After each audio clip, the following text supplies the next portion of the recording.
It's Thursday, May 8th. Coming up live on The View.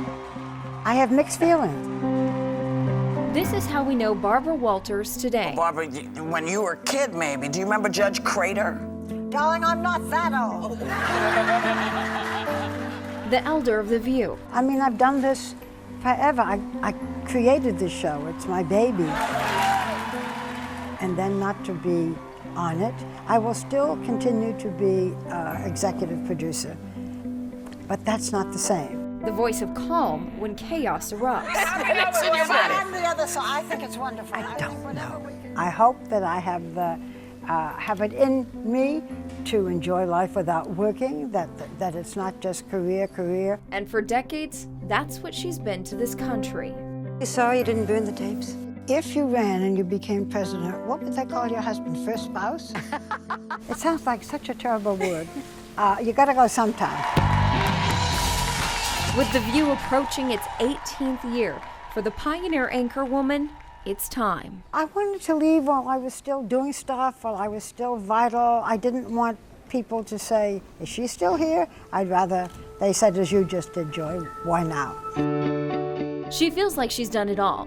She's interviewed every president since Nixon, and no, don't ask her, she won't pick a favorite. Never thought that this was something that was serious or incriminating. Of course not. It wasn't an issue. I was never going to talk about this relationship.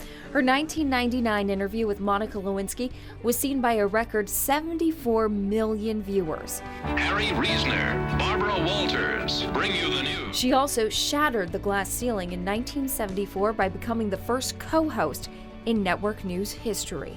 It was a slow process. I didn't just one day become a network anchor. I mean, I had been on a morning show, the host had died, they were looking for another host. I said, co-host, yeah? And that's where it began.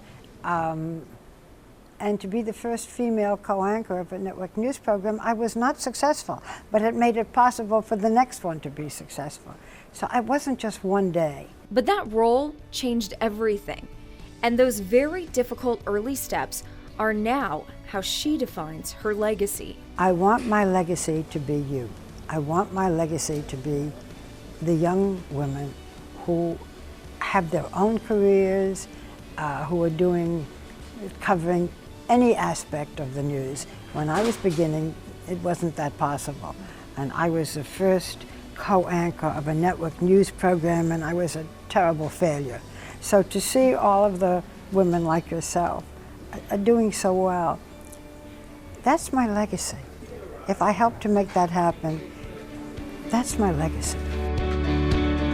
A legacy that lives on. All new this morning, Millie. In nearly every news station across the country.